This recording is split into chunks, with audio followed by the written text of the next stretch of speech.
How's it going? I'm Dr. Beau Beard of the Farm, Functional Athletic Rehabilitation and Movement, and I'm here today talking about how I break down or categorize or phenotype runners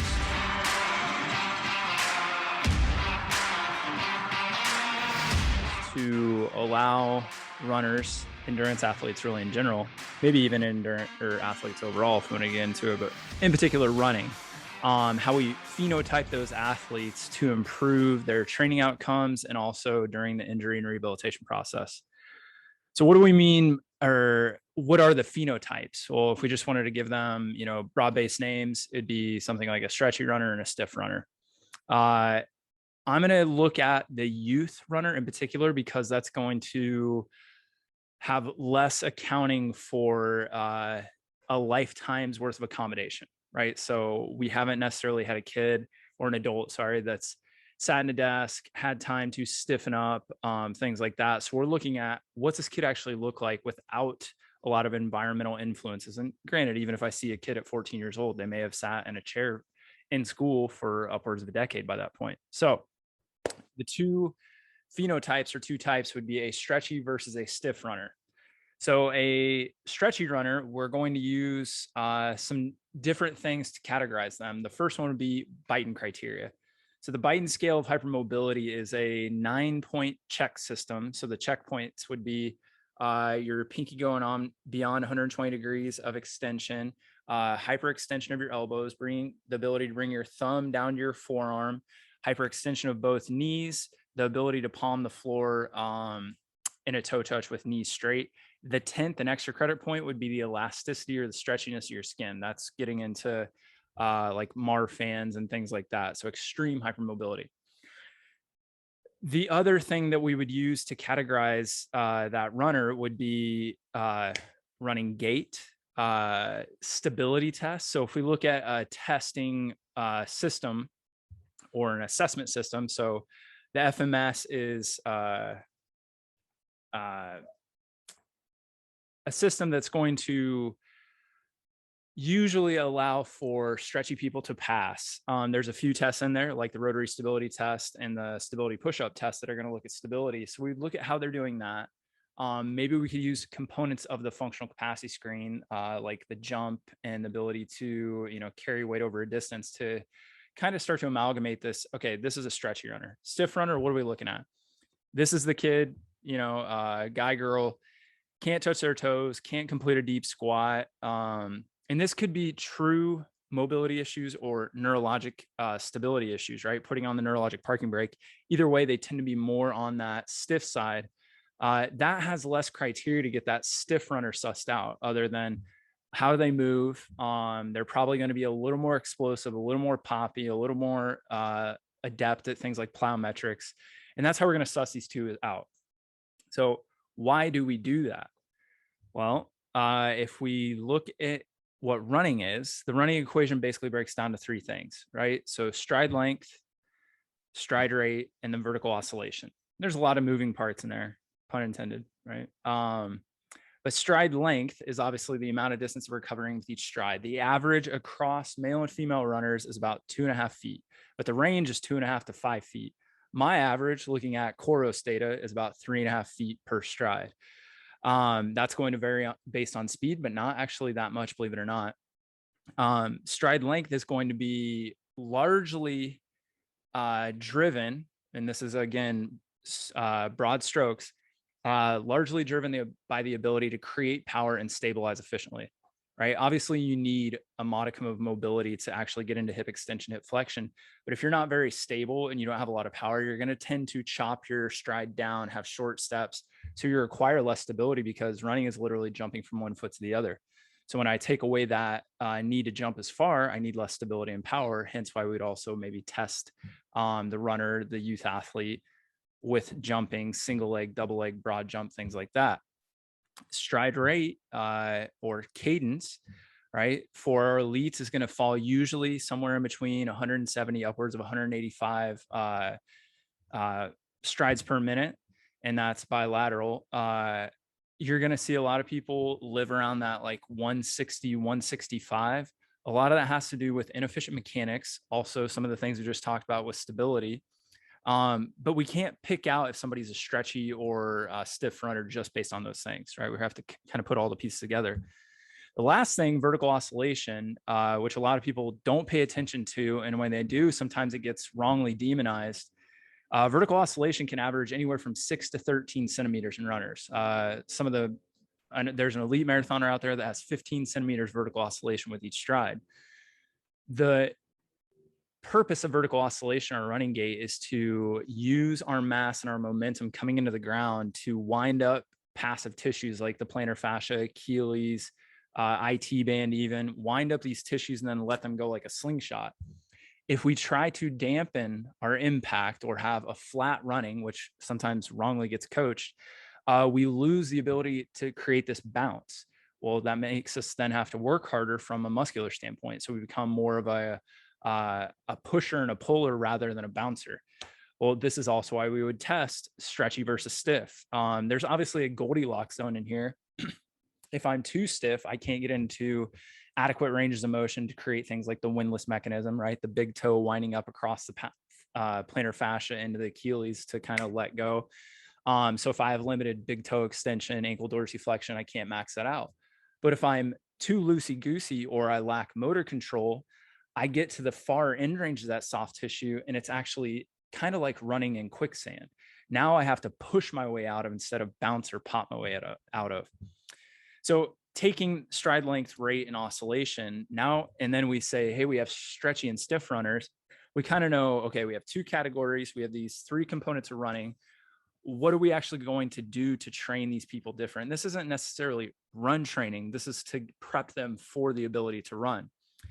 Well, if we have a stiff runner, this comes from largely from the work of like Kubo and Keith Barr on tendon rehab and tendon and muscle cross-sectional area deconditioning, that if we have a stiff runner, we want to apply more often than not, this isn't just a panacea, but more often than not, heavy and slow loads. So what's that mean? If I had somebody who has tight hamstrings, the likelihood, and I would say there's very few people that actually tight hamstrings, but let's just use that as an example because people like that.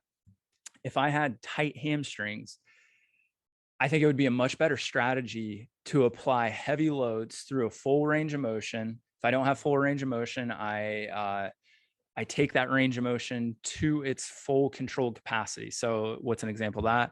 If somebody can't touch their toes and we want them to do something like a single or double leg deadlift, we may have them pull off a box or a rack. So they're at the end range of their mobility, not in the full range of motion going beyond their full ability or capacity. The heavy load applies what? It applies tension across the musculotendinous junction, but in particular the tendon. So we're trying to stretch the stiffest part of that complex that's going to create efficient recoil. So we're trying to gain them a little more ground. The slow aspect, you've probably heard the moniker of time under tension. Time under tension becomes big for motor control, that your brain is then going to allow access as I eccentrically load or decelerate to get back into that full range of motion across that muscle tendon interface. So that'd be one thing. The other thing would be making sure that in particular after a run that we actually are doing some self-myofascial release, some soft tissue stuff. That's not changing the tissue per se, but it's changing the neurologic adaptation over time. So if I stiffen up my ankle and calf on a run and I do nothing to tell my nervous system that it needs to go back to baseline, you're going to have a preponderance to build stiffness over time, which running has a lot of vibration built into it already. And vibration is notorious for stiffening human tissue. The other thing would be dynamic stretching, right? I'm not a huge fan of stretching, foam rolling, definitely not foam rolling for warming up. But when I have somebody cool down, more or less, we're trying to not lose what range of motion we have, but gently nudge, tell our nervous system that we want access to range of motion after we've had a hard central nervous system and peripheral fatiguing session, right? In particular, that central nervous system fatigue, because that's where we'll see people accommodate into patterns that seem to be more beneficial to the central motor program rather than the tissue itself stiffening, which it does happen, but that takes a much longer time frame. We ward that tissue stiffening off by making sure we're moving through full range of the motion in training and after workouts, which should ward off those long-term changes anyways. So let's flip. So if we have that stretchy runner, now here's a side note real quick, or a tangent. The diagnosis of hypermobility before the age of 10 has become wildly popular. And I think there's two things going on here. One, we're looking for it more often because it's become more prevalent. It falls into the same category of something like FAIS or femoral acetabular impingement syndrome that we saw that we just started to look for it more about a decade ago and there was more prevalence. It doesn't mean that it showed up more often. We just recognized it more often. The second thing is that we're seeing children in particular have a lower capacity for movement, a decreased movement vocabulary, decreased load management ability and stressors before that first decade of life, which is ultimately going to kind of turn them into a bag of mush, right? That they haven't had the opportunity to jump, crawl, sprint, run backwards, forwards, cut, these things as much as they normally would have or in past decades, which then makes, I think that would be a false diagnosis of hypermobility that, hey, this kid just needs a neurologic and physiologic stressor to create a response that's going to make them appear normal, but they actually don't have a tissue hypermobility issue, because a true hypermobility issue is it's an alteration in how collagen is formed. So we have a lot of different types of collagen, and stretchy people, hypermobile people, have more of certain types of collagen versus others. So if I have that stretchy runner, back to what we were going after, this is the runner. Again, this is largely from Keith Barr's work, and I'll put the link below me here, that they need to be doing things like jump rope. They need to gain proficiency in creating that pop, creating that elastic energy recoil. They need to do things like plyometrics. They need to maybe focus on, when they're running, things like putting that pop and that bounce into their run or into that vertical oscillation, which also goes into paying attention to the drills that they do then when they warm up. So it's become a common theme in my clinical practice that we see runners, middle school, junior high school runners, that they know how to do things like A skip, B skip, power skips, all these things, but they don't actually know why they're doing them. They don't know what parts of that they're supposed to pay attention to that actually should bleed into their running. Sometimes you do get a crossover effect, right? You don't have to be consciously aware of what you're doing in the drill and plug that in.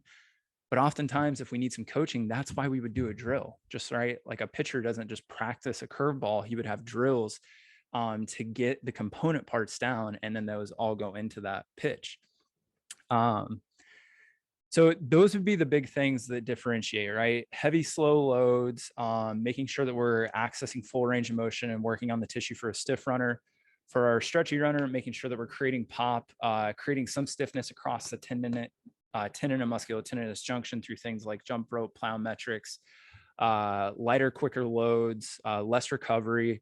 The one thing that should precede both of these, regardless, and this is a pretty big point here, is the strategy, in particular, the central stability strategy with youth runners or athletes that's in play before we stack on heavy, slow loads or jumping plyometric loads for that stretchy runner, because that central stability strategy could dictate sloppiness or lack of motor control peripherally, right, around the ankle, hip, shoulder, whatever it is, or it may preclude stiffness around the ankle, hip, shoulder, really any peripheral joint, just based on that central nervous system program.